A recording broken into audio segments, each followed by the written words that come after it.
وقال تعالى في القرآن الكريم أعوذ بالله من الشيطان الرجيم يا أيها الذين آمنوا آمنوا بالله ورسوله والكتاب الذي نزل على رسوله والكتاب الذي أنزل من قبل ومن يكفر بالله وملائكته وكتبه ورسوله واليوم الآخر فقد ضل ضلالا بعيدا.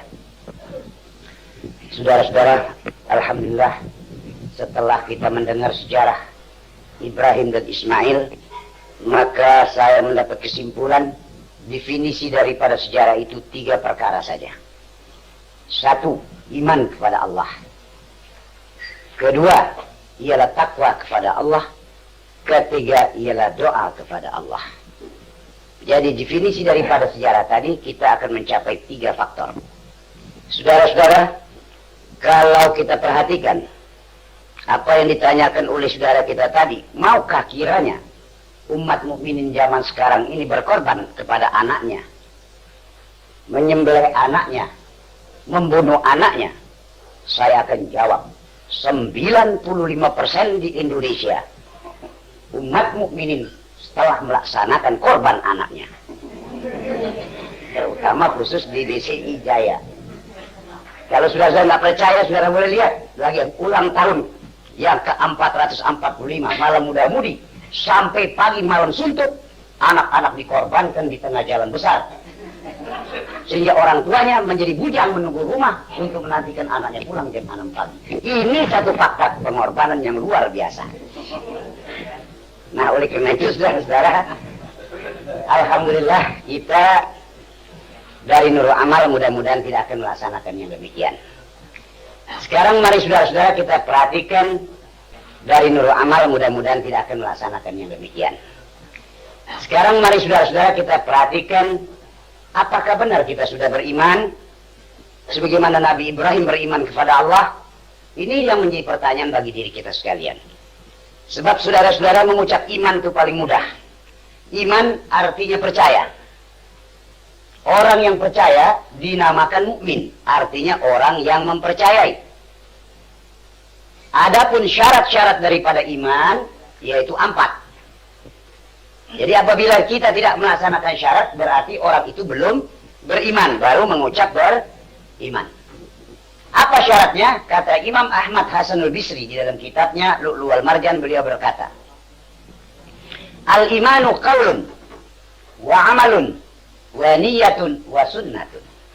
Iman itu syaratnya 4. Perkataan sesuai dengan perbuatan, cocok dengan apa yang diiktikadkan dalam hatinya, benar-benar menurut sunnatul Rasul. Itu syarat daripada iman. Idza kana qaulan bila amalin, kalau hanya sekedar ada perkataan saja namun tidak ada perbuatan, fahuwa kufrun, maka iman orang itu adalah iman yang kufur. Idza kana qaulan wa amalan bila niyatin, ada perkataan, ada perbuatan namun tidak sesuai dengan jiwanya apa yang diucapkan dan dikerjakan, fahuwa nifaqun, maka iman orang itu munafik atau alias plan, tidak berpendirian. Idza kana qaulan wa amalan wa niyatan bila sunnatin fahuwa bid'atun. Wa qala ta'ala, wa qala an-nabiy sallallahu alaihi wasallam kullu bid'atin dhalalah wa kullu dhalalatin finnar. Kalau ada perkataan cocok dengan perbuatan, sesuai dengan i'tikad hatinya, namun tidak menurut pola contoh yang dicontohkan oleh Nabi kita Muhammad sallallahu alaihi wasallam, maka iman orang itu adalah iman tukang nambah-nambahkan. Sedang tiap-tiap penambahan di dalam hukum adalah sesat, sedangkan kesesatan itu tempatnya ialah di neraka. Neraka bahasa Arab dari narun, bahasa Indonesianya ialah api. Sedang api sifatnya panas dan membakar. Tiap-tiap orang yang masuk di dalam api, hidup dan kehidupan mereka gelisah, akibatnya merusak dirinya dan merusak masyarakat sekelilingnya. Nah, saudara-saudara sekalian, jadi kalau kita perhatikan sekarang, apakah sudah kita penuhi syarat-syarat itu? Kalau syarat-syarat itu belum kita penuhi, marilah kita penuhi pada malam ini. Kita berjanji kepada Allah Subhanahu wa Ta'ala agar supaya benar-benar iman kita memenuhi syarat. Inna salati wa nusuki wa mahyaya wa mamati lillahi rabbil alamin. tali perhubunganku kepada Allah dan kepada manusia, doaku kepada Allah dan doaku kepada manusia, puja dan pujiku kepada Allah dan Rasul, dan puja-pujiku kepada manusia. Benar-benar dharma baktiku di dalam segi kehidupan dan matiku semata-mata untuk Allah Subhanahu wa Ta'ala. Barulah semoga iman kita akan dapat memenuhi syarat yang dikatakan oleh Imam Ahmad Hasan al-Bisri al-Madani di dalam kitab Lu'lu'ul Marjan. Nah, saudara-saudara, kalau umpamanya kita cuma berkata saya seorang yang beriman, namun perbuatannya tidak ada. Kata Imam Ahmad tadi kufur. Apa nih kufur? Dari kafara, berlawanan atau bertentangan. Apakah benar? Benar. Saya pernah bertemu dengan seorang di kawan saya di Bekasi. Dia tepuk dada. Dia bilang, Bandul, kalau mau tahu saya di Bekasi orang yang terkaya. Sawah saya lebar, toko saya banyak, tapi sesudah itu bagi rokok sebatang. Gimana pendapat saudara-saudara itu? Percaya orang kaya tuh. Nah, ini perkataan dia dan pengakuan dia ngaku orang kaya, buktinya rokok sebatang minta. Begitulah kita ngaku orang yang beriman, tetapi setitik pun tidak ada bukti al-iman kita. Ini adalah pengakuan, tidak ada perbuatan. Ada orang yang berbuat, berkata dan berbuat, namun hatinya berlainan. Apa buktinya? Pernah juga saya direngas tengok demikian. Di waktu pagi sedang saya mengopi, datang seorang, punten kulan, mangga tuh cina kiai udut sebatang. Nah, saya pikir ditunjukin rokok. Saya ambil rokoknya sebatang, dia gabur, ambil gerakannya dia kesepin, cetek dia bakarkan rokok itu. Punten we cina kiai pangdoakeun kuring nyalon lurah cina. Nah, ini udah lain pula. Jadi perkataannya dan perbuatannya ada, tapi hatinya minta didoakan jadi calon lu. Bahwa nifahun, perintah tidak berkelindan. Kenyataannya bagaimana? Barang setelah jadi lurah, saya datang minta surat keterangan abang, doya kertas cina. Nah, inilah saudara-saudara satu fakta-fakta yang dikatakan munafik. Artinya tidak berpendirian.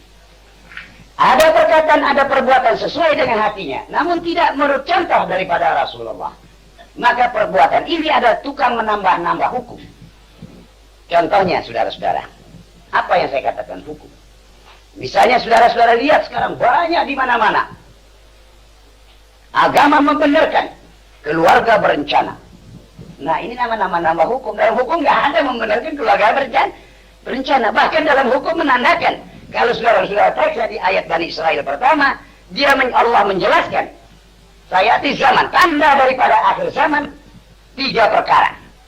Apabila seorang ibu yang menyusukan anaknya tidak kenal anaknya, apabila seorang wanita yang mengandung menggugurkan kandungannya, apabila manusia mabok tidak minum arak, inilah tanda sa'ah syai'un azim. Hari kiamat yang besar akan datang. Nah, ini saudara karena tidak menurut contoh Rasulullah. Nah, oleh karena itu saudara-saudara, bagaimana sekarang kita bisa dikatakan orang yang beriman apabila kita masih berlawanan syarat-syarat yang 4 tadi?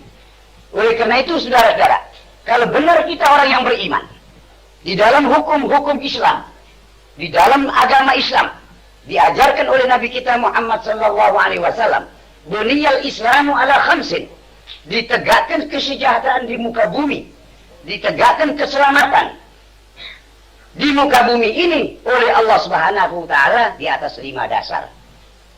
Apa dasar yang pertama? Kata Nabi, antasyhada an la ilaha illallah wa anna Muhammadar Rasulullah. Pertama kata Tuhan, kata Nabi kita Muhammad sallallahu alaihi wasallam, engkau harus menyatakan. Nah, sedang berkata menyatakan ini saudara-saudara, kalau saya menyatakan saya banyak duit, tapi rokok sebatang saya minta, itu tandanya bohong. Kalau saya menyatakan bahwa saya ada rokok, saya keluarkan rokok saya, ini saya ada punya rokok, itu nama menyatakan. Engkau harus menyatakan, kata Nabi Muhammad, antasyhada an la, bahwasanya la, apa tidak ada. La apa di sini dalam ilmu tauhid? La nafi, menolak, menidakkan sesuatu. Engkau harus menyatakan, hai umat, bahwasanya tidak ada satupun ilaha, kekuasaan dari manapun saja datangnya, yang dapat mensugesti jiwa engkau Yang dapat mempengaruhi jiwa engkau illa isbat hanya Allah. Yang saya taati hanya Allah Subhanahu wa taala. Wa anna Muhammad Rasulullah, dan saya menyatakan bahwa Muhammad itu adalah benar-benar utusan Allah Subhanahu wa taala. Nah, ini sudah dasar yang pertama. Kalau manusia sudah dapat melaksanakan dan menyatakan kalimat syahadat menjadi satu jaminan di dalam dunia oleh Allah Subhanahu wa taala, manusia ini akan hidup selamat sejahtera di dunia, tenang dan tentram hingga hidup bahagia di sisi Allah Subhanahu wa taala. Kalau sudah dapat mengamalkan serta mengimankan menurut contoh daripada Rasulullah, pasti umat itu akan mempunyai wibawa. Sebab jiwanya sudah tidak terpengaruh lagi. Dasar yang kedua, aqamus shalah. Tegakkanlah shalah. Saudara-saudara, ini as-shalah, bahasa Arab yang semenjak zaman jahiliyah. As-shalah ini sudah dipakai oleh bangsa Arab zaman jahiliyah. Apa arti as-shalah? 3. Orang Arab jahiliyah berkata as-shalah artinya hablum minallah wa hablum minan nas. Artinya tali perhubungan diri manusia kepada Allah atau tali perhubungan manusia dengan manusia. Apa arti yang kedua? As-shalah ay bimakna ad-du'a wa salli alaihim inna salataka sakanul lahum wallahu sami'un alim. Doakanlah mereka, karena sesungguhnya doa engkau hai mukmin adalah menenangkan, mententeramkan orang yang kau doakan, karena Allah mendengar apa yang kau katakan dan Allah Maha mengetahui apa yang terbit di hatimu. Nah, saudara-saudara, yang ketiga, innallaha wa malaikatahu yusalluna 'alan nabi. Jadi jelas Allah dan para malaikat memuji atas Nabi. Sebab itu diserukan oleh orang yang beriman, ya ayyuhalladzina amanu sallu alaihi wa sallimu taslima. Hei para mukminin, pujilah Allah dan Rasulnya hingga engkau mencapai satu kesejahteraan yang sempurna. Jadi jelas as-shalah mengandung arti tali perhubungan seorang hamba kepada Allah, doa kepada Allah, puja dan puji kepada Allah dan Rasulnya. Ini artinya dasar yang kedua. Sudahkah kita menegakkan sholat? Timbul pertanyaan pula. Dengan sendirinya saya akan berkata, saya sendiri pun belum sanggup menegakkan sholat. Yang baru dapat saya ialah mengerjakan sholat. Jadi berbeda, menegakkan dan mengerjakan. Kalau menegakkan kata Nabi, as-sholatu imaduddin. Sholat adalah tiang daripada agama. Jadi saya sendiri belum mampu menegakkan agama. Sebab saya belum bisa menegakkan sholat, baru sanggup mengerjakan sholat. Apa bedanya mengerjakan dengan menegakkan? Ini kita harus mengerti. Mengerjakan sifatnya adalah tukang. Kalau menegakkan artinya ialah mendirikan, membangun. Jadi tiap-tiap seseorang yang akan membangun sebuah rumah, tidak ada puas-puasnya hatinya bila bangunan itu belum selesai. Kurang semen, beli semen. Kurang paku, beli paku. Kurang duit, pergi sama Pak Direktur Bank BNI, minjem kredit. Walaupun nanti di belakang nggak dibayar. Yang perlu rumah itu selesai. Begitulah saudara orang yang menegakkan. Beda dengan orang yang mengerjakan. Orang mengerjakan sifatnya tukang. Belum pegang kerjaan, sudah tanya Furskot. Sebenarnya cina borongan anak 40.000, minta Furskot 10%. Gawe gencan. Sudah minta kerja lagi belum. Pagi-pagi pukul 7 sudah datang. Karena kopi belum matang dari dapur, ambil gergaji dengan kikir, krekek ditaraskan. Kurang mancan gawe, gergaji dah pudul cina. Padahal kopi belum keluar. Pukul 12 nasi belum matang, ikan nasi sudah bentul gini hidung. Ngambil kapak dengan batu digosok, kusak. Ah, begitulah sifat tuh. Hari Sabtu encan gajian, poe Minggu mogok. So, sifat tukang kan begitu. Kalau lagi duitnya banyak, takdirnya bundar. Allah.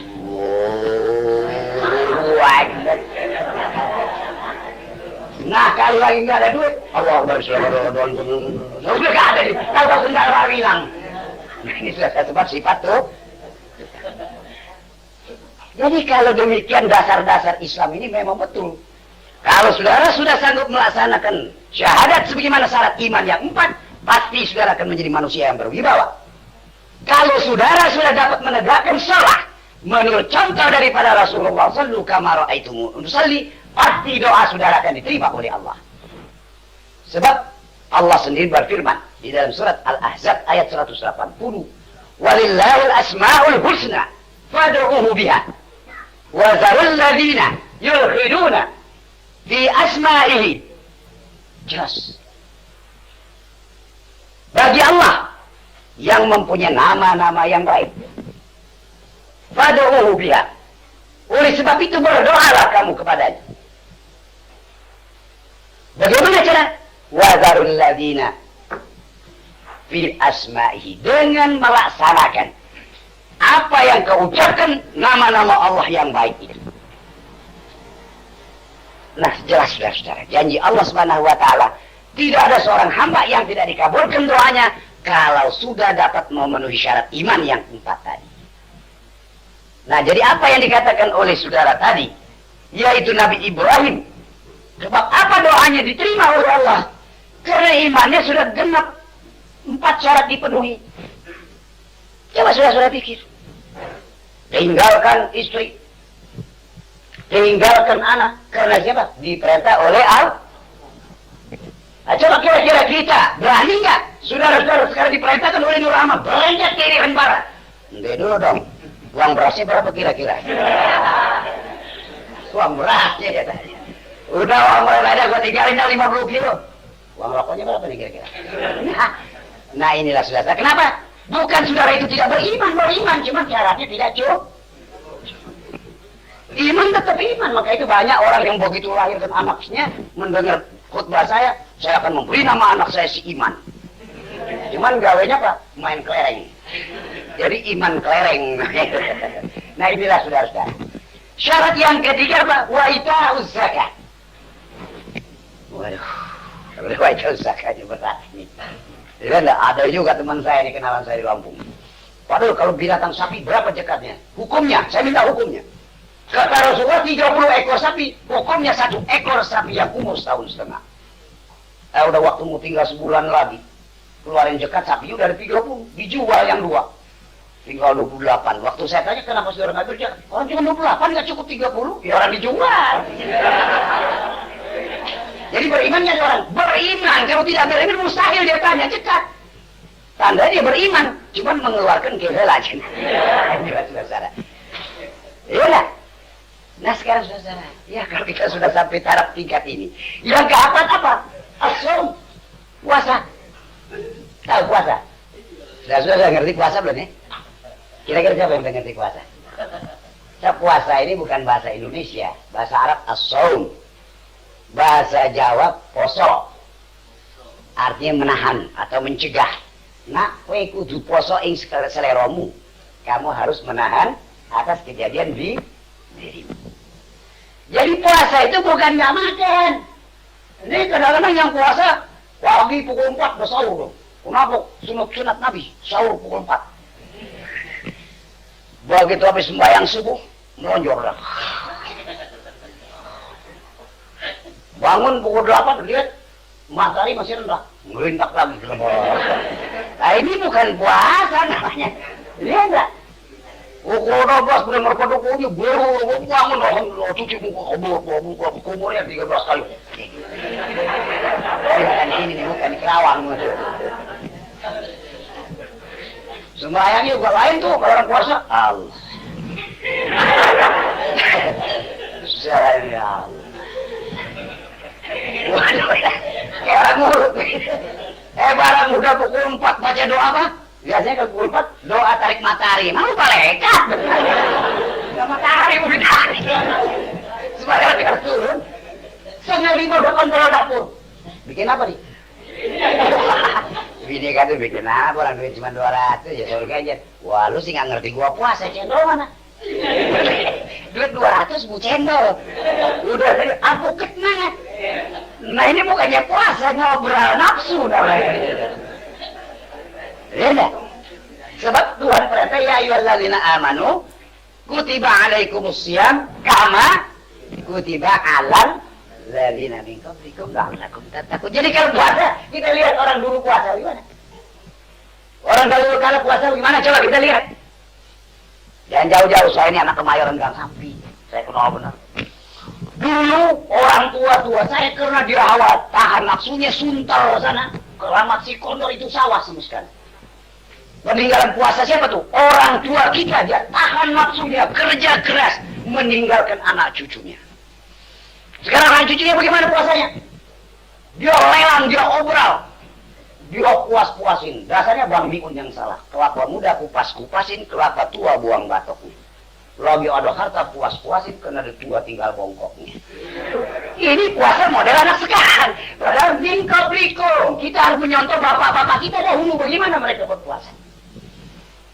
Nah, saudara, kalau kita mengikuti dasar yang 5 ini, pasti kita akan hidup bahagia dunia dan akhirat, kata Nabi kita Muhammad SAW. Yang kelima apa ya? Hah? Oh, naik haji. Saya lupa ini. Padahal saya sudah 3 kali, saya lupa dulu. Jadi wallahi ala nas hajjal baiti in istata'a ilaihi sabila. Karena Allah.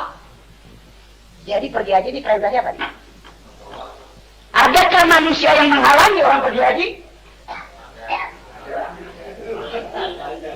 Dan tiap-tiap manusia mengaku dirinya mukmin, manusia mengaku dirinya beragama, menghalangi orang pergi haji, berarti itulah iman yang kufur namanya.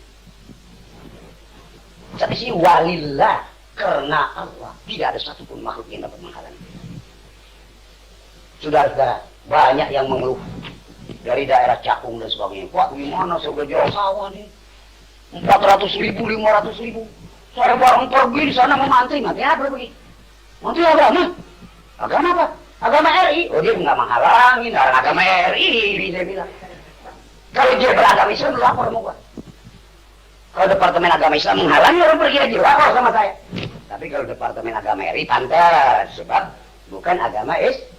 Orang yang beragama Islam tidak berani menghalangi orang pergi haji, karena ini adalah rukun daripada ajaran Allah Subhanahu wa Ta'ala yang dicontohkan oleh junjungan kita Nabi Muhammad SAW.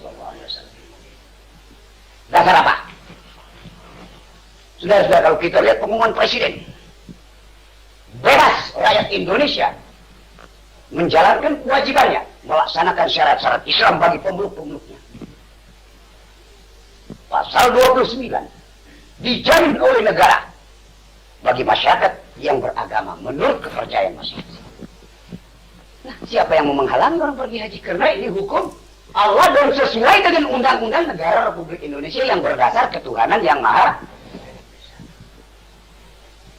Katanya, ya kapal yang nggak ada kita sewa kapal lain. Nggak bisa bodoh. Apa rapat saja? Kita sewa kapal orang lain. Ini yang musim, sewa kapal Belanda. Belanda Jepang punya, Amerika banyak yang punya kapal. Kita sewa.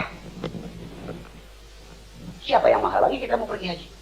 Karena itu perintah Allah, perintah rukun, perintah dasar daripada ajaran agama Islam di atas dunia ini yang diwajibkan oleh Allah Subhanahu wa Ta'ala. Nah, inilah saudara-saudara, karena iman kita iman bobrok.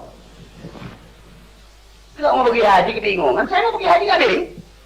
Bingung apa? Kalau sudah nggak percaya, saya mau pergi haji ikut saya. Tidak usah bingung-bingung. Berangkat aja minta paspor, saya mau pergi. Dicap oleh Saudi Arabia lagi oleh itu apa? Paspor tidak dibenarkan. Pergi haji apa? Masuk bikin haji selama di musim. Ya biarin saja. Sebab saya mau pergi haji, datang di sana tidak ada satu negara Islam yang menghalangi orang pergi haji. Ibnu Saud juga tidak berani menghalangi, menutup pintu orang yang pergi haji. Ini sudah cuma dasarnya, iman kita belum kuat. Ada yang berani begitu, wah nanti lu ditangkap, nah kenapa pergi haji ditangkap, duit gua sendiri. Gua bawa sendiri. Ah, ini kalau umat Islam sudah sadar dengan iman yang kuat, menurut contoh daripada Rasulullah SAW, pasti kesejahteraan akan datang di bumi kita.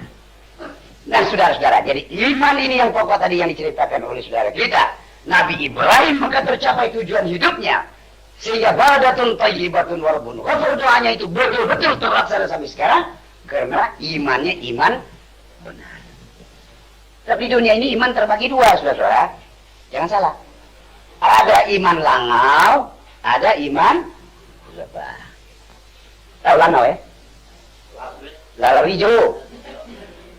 Iman lalar hijau itu yang mana? Kalau ada bangkai dikali orang itu bohong. Kalau bangkai mati itu orang itu bohong, kumpul dia. Tapi coba taruh minyak wangi kasturi 1 botol, kira-kira lalar hijau datang nggak? Nggak datang.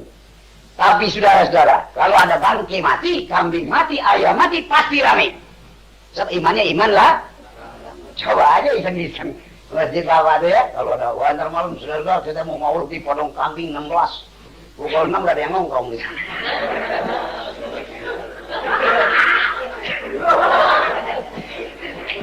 Loh iya bener, ini Kerawang yang ceritanya buat sini. Tapi bukti jangan lagi masyarakat kiainya sendiri nanya, mana yang maulid penting mohon 11 ekor kebona. Nah itu iman apa? Iman langau. Mau saudara iman langau? Nah, mudah-mudahan saudara senang sama kakus ketemu sama bangkai. Itu orang ini. Tiap-tiap orang yang beriman langau tidak senang dengan barang yang haram, tapi senang barang yang buruk. Kalau iman lebah lain, yang mana lebah? Tahun gula atau tahun madu? Pernah dia isep itu bangkai? Tahun? Apa yang dia isep? Bunga-bunga yang baru mekar. Jadi berlangau lebah itu senangnya kepada harum-harum. Bahkan kalau bunga yang sudah layu dia tidak mau. Bahkan bunga yang sudah mekar dia tidak mau. Yang dia senang bunga yang baru mekar. Kenapa di sana banyak zat-zat yang makanan. Tapi setelah dia isap apa? Ributuni keluar dari dalam perutnya. Syifa'un linnas, menjadi obat bagi manusia. Apa itu? Madu. Inilah sudah. Jadi kalau iman lebah itu senang dia dengan yang harum-harum, yang akhirnya akan dikeluarkan menjadi obat bagi manusia. Jadi orang yang imannya sebagaimana iman lebah tadi, dia senang mendengarkan wahyu Allah, dia senang mendengarkan hadis Rasulullah, dia senang mendengarkan orang mengaji, dia senang mendengarkan nasihat yang baik, yang akhirnya dia sampaikan ke rumah tangganya, kepada anak istrinya. Saya telah mendengar ini harum-harum daripada Rasulullah sallallahu alaihi wasallam sehingga bermanfaat bagi manusia. Ini iman sudah sah. Kalau iman ini sudah beres, baru kita bertakwa. Nah sudah sah, mari kita lihat apa yang menjadi penyakit. Tadi saudara kita sudah menjelaskan. Sebab iblis ini yang paling jahat. Lalu yang lahum ajmain. Saya sesatkan ini manusia semua yang ada di sini. Kenapa dia mau sesatkan? Dia kena senang hati. Lantaran manusia dijadikan Tuhan sehingga saya dihalau oleh Allah Subhanahu wa taala, saya dikutuk dan saya dimurkai. Maka itu dia balas dendam, dia janji la'ughwiyannahum ajmain. Saya sesatkan ini manusia dengan bermacam-macam cara. Nah, saudara-saudara, kalau kita mau bertemu, mau menghubungi diri kepada Allah, harus kita penuhi 4 syarat pula. Apa syaratnya kalau kita mau salah? Pertama, saudara harus buang jauh-jauh dari dada saudara min syarril waswasil khannas. Min syarril waswasil khannas. Sebahagian daripada kejahatan yang membisik-bisikkan jiwa hingga menimbulkan keraguan. Ini banyak nih bukan lain kadang-kadang. Begitu dia baru takbir Allahu Akbar, orang berislam Assalamualaikum. Bismillahirrahmanirrahim. Ya bukan? Wajib. Ayah bawa duitnya. Wah pasti.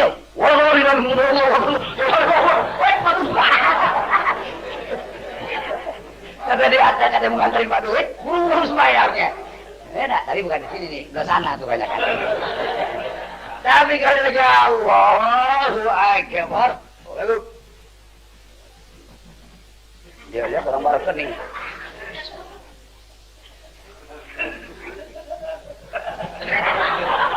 Nyak lu bilang nggak ada kue.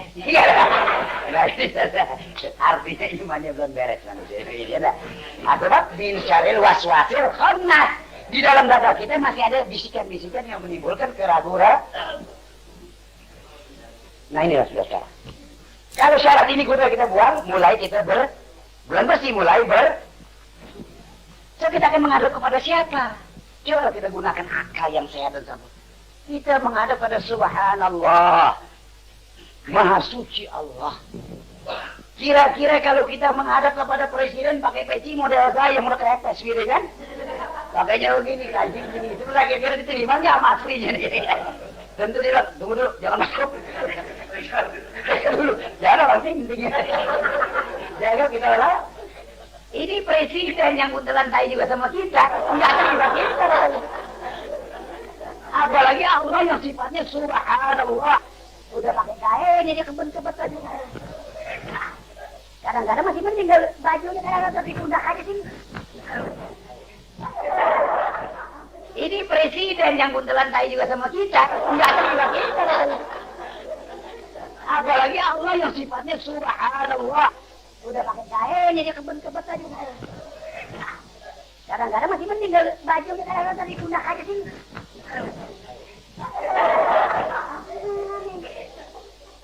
Bagaimana Tuhan mau mendoa, nggak dilayani? Nggak untung dianggap kita orang miring, ya udah lumayan. Tapi waduh, kalau mau ke Jakarta per PC aja 13 kali sih kok. Lihat masih ada kuning-kuningnya, dia ambil pelita. Diusul kasih hitam. Karena nggak ada apa-apa, saya mau gula dia sikat. Jadi hitam juga nggak ada barang, kena pipi dia hitam. Rambut putih malu. Kalau nonton Jakarta per, beri semir. Semir rambut, ada semir sepatu dia gosok. Nggak kenapa bandanya itu.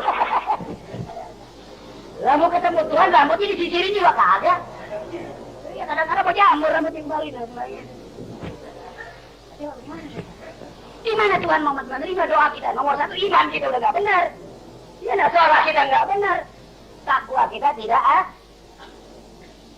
Nah, oleh karena itu kalau saudara-saudara sudah dapat memenuhi min syarril waswasil khannas, kejahatan daripada yang membisik-bisikin jiwa hingga menimbulkan ragu-ragu, tidak ada lagi. Buang syarat yang kedua. Apa? Wa min syarrin nafasati fil uqad.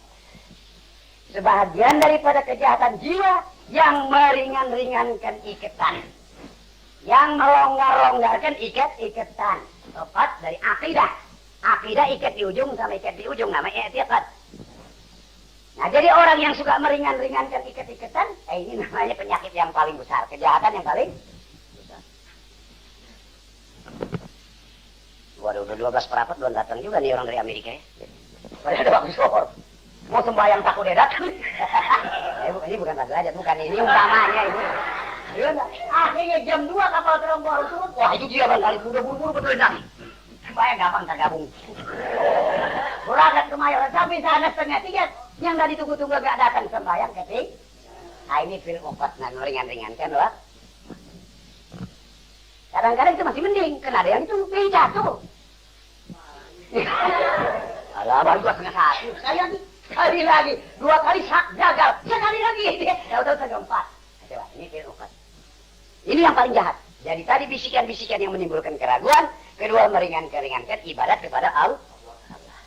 Wa min syarri hasidin idza hasad. Yang ketiga apa? Kejahatan dengki. Kejahatan sentimen. Kejahatan iri hati di jiwa kita apabila datang satu perbuatan yang mendengki kepada manusia. 3 syarat ini saudara. Berkarat di dada kita. Kalau lihat kawan yang mulai senang, lah gua kenal dia tuh, orang mana dulu? Dia nyopet aja tuh. Kalau sudah dia kaya dia Kalau nggak dikata nyopet, lah dia pantas aja kaya nyepet. Jadi kalau Indonesia kaya, kalau orang Cina kaya nggak apa-apa, bener dia ngepet Cina. Iya, macam saya. Kalau berak nggak pernah cebok. Iya benar. Ya kalau beraknya pegang dong. Ya sudah berak baru cek. Ini kita harus mengerti. Kenapa kalau orang Indonesia kaya lah dikata nyupang, ngepet lah, beguru lah segala macam. Kalau Cina kaya di negeri kita nggak ada apa-apa. Ini wa min syarri hasidin idza mendengki dan sentimen. Jadi orang baru kebeli mobil yang nggak tahu barangkali dijual sama bapak moyangnya. Alah, belaga lu motor lah, paling lu korupsi. Dia nggak tahu dijual. Itu namanya hasidin idza. Yang keempat, ya inna syirka la zulmun adzim. Syirik adalah adab yang paling besar. Nah, 4 syarat ini bersih. Disikat betul-betul. Tentu sudah saudara akan bertanya kepada saya bagaimana membersihkannya. Gampang. Kalau sudah tahu, segala perbuatan tidak ada yang susah. Iya, ini maka saya bilang gampang. Maka saya bilang gampang, kalau sudah tahu tidak ada yang susah. Nah, saudara, kalau ini sudah bersih, baru saudara berdoa kepada Allah. Baru doa saudara akan dikabulkan oleh Allah. Sebab apa kata Nabi kita Muhammad SAW menurut riwayat dari Imam Bukhari dan Imam Muslim yang diriwayatkan oleh At-Tirmidzi wa Abu Dawud wa Nasa'i. Apa kata Rasul? Yanzilu Rabbuna tabaraka wa ta'ala kulla lailatin ila sama'id dunya hina yabqa thuluthul lailul akhir. Yaqul may yad'uni fastajib lahu. May yas'aluni fa'utiyahu, may yastaghfiruni faghfir lahu. Kata Nabi kita Muhammad SAW dalam sabdanya, Allah Subhanahu wa ta'ala yang maha berkah, yang maha perahmat, menurunkan taufik dan hidayatnya kulla lailatin, pada tiap-tiap malam. Lalu hina yabqa, yang tertentu pada waktunya. Kapan? Sulusul lailul akhir, sepertiga. Jadi kalau sepertiga malam, coba saudara putar jam, saudara mundurkan, jatuh jam berapa? Jatuh jam 2. Di situ Tuhan berfirman dengan ayat kursinya. Yaqul man yad'un. Tuhan berfirman, siapa saja. Kalimatnya man, umum. Enggak ada kiai, enggak ada direktur bank, enggak ada direktur penggilingan padi. Dia enggak ada anggota DPR, siapa saja yang mau berdoa di malam yang tertentu itu, fastajib lahu, pasti kukabulkan kata Allah segala doanya. Mayat aluni, siapa yang meminta sesuatu persoalan di malam itu kepadaku yang telah kutentukan, fa'utiyahu, kuberikan permintaan.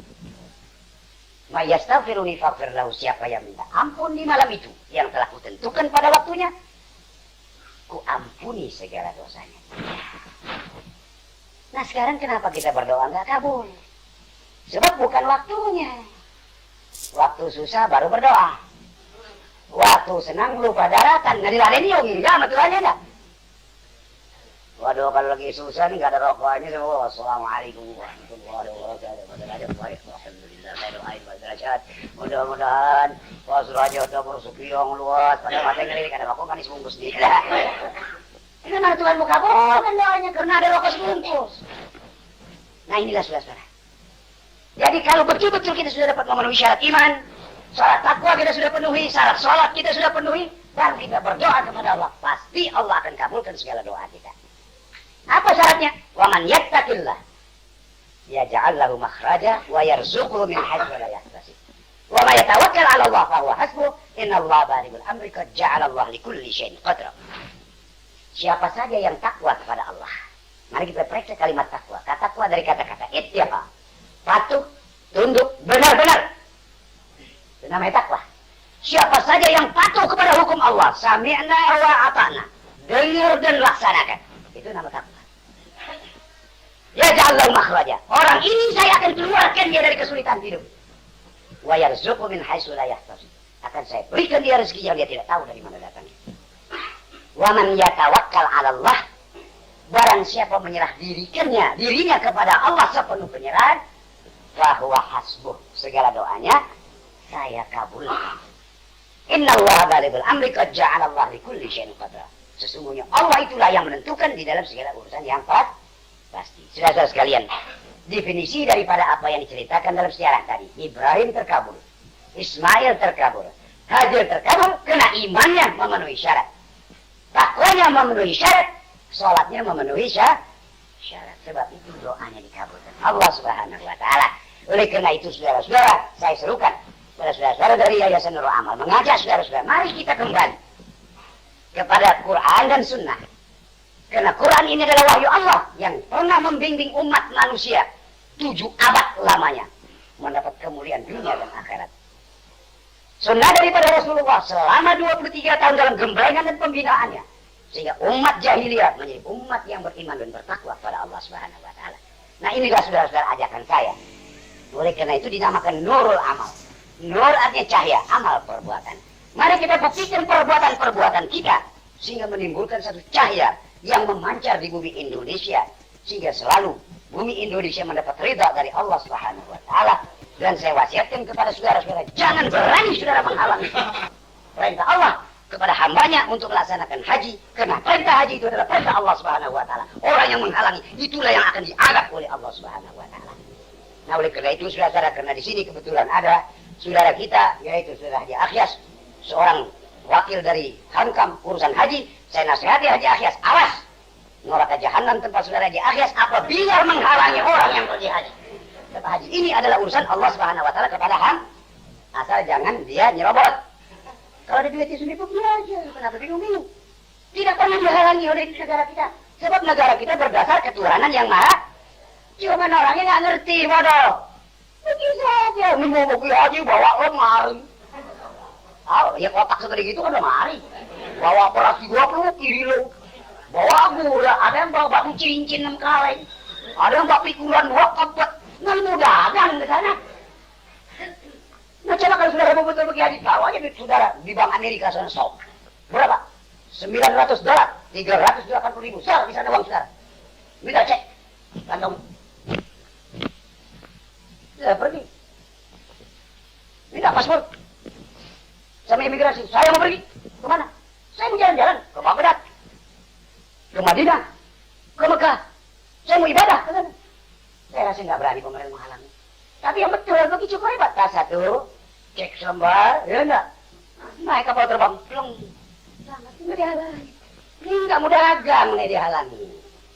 Sebab di rawa monyet di Kerawang sudah tahu satu kaleng mentega yang 2 kilo. Itu batu cincin yang dibikin dari beling harganya gopek tuh. Iya $500 gitu. Jadi kalau dia bawa 10 kaleng baru Rp5.000. Di sana dijual 1 5 real. Pernah juga di Akyas beli. Enggak tahu batu rawa monyet. Nah ini lah. Iya balik lagi. Pak Haji bilang, wah ini batu virus. Barang saya lihat bukannya virus plastik. Nah inilah saudara. Karena bukan walillahi ala nas. Dia pergi ke sana bukan karena Allah. Pergi ke sana ialah mau dagang batu, ada yang mau dagang pikulan, ada yang borong Rolex pulangnya, ada yang borong sorban, borong jubah, ada yang borong siwak, ada yang borong korma. Itu aja orang bukan pergi haji. Innamal a'malu binniyat. Likulli imri'in ma nawa, faman kanat hijratuhu ila Allah wa rasulih fa hijratuhu ila Allah wa rasulih. Gimana kan niatnya kalau niatnya memang lillah, karena Allah mau pergi sana tidak ada yang menghalangi. Tapi karena niatnya mencari untung, seorang pergi haji untung. Kalau dia keluarkan 380.000, di sana dia terima uang 700 real. Kalau saudara-saudara yang model-model panasit yang kecil badannya, dia bisa habiskan 1 hari 1 real makan, doyar benar perutnya. So, kalau pagi, sore, tengah hari dia makan tuh 1 real saya makan. Jadi kalau 3 bulan baru 90 real. Kalau derma 10 real, tuan saya 10 real, baru 110 real. Jadi masih ada sisa 560 real. Sedang sejadah itu harganya cuma 25 real yang gede. Nah kalau dia bawa potret, dia bawa sejadah sampai sini dijual di HI. Yang 2 meter, 3 meter itu harganya 150.000 kalau 5 lembar kan untungnya. Jadi nama haji apa tuh? Jadi gratis namanya haji gratis. Nah inilah saudara, karena waktu sudah jam 12, saya harapkan marilah, saya juga sekali lagi, kuatlah keiman kita dengan memenuhi syarat. Dan kuatkanlah takwa kita dengan memenuhi syarat. Semoga dengan apa yang kita telah dengar ini, sami'na wa ta'na, kita dengar dan kita taati, dan pasti doa kita akan dikabulkan oleh Allah Subhanahu wa taala. Maka sekianlah saudara-saudara, saya rasa sudah jam 12:05. Mungkin ada lagi yang perlu nanti ditanya oleh saudara Asmara bersedia dan akan menjawab. Saudara kita juga Kapten Haji Asnawi bersedia akan menjawab kalau ada pertanyaan-pertanyaan. Saya sudahi dengan ucapan terima kasih. Assalamualaikum warahmatullahi wabarakatuh.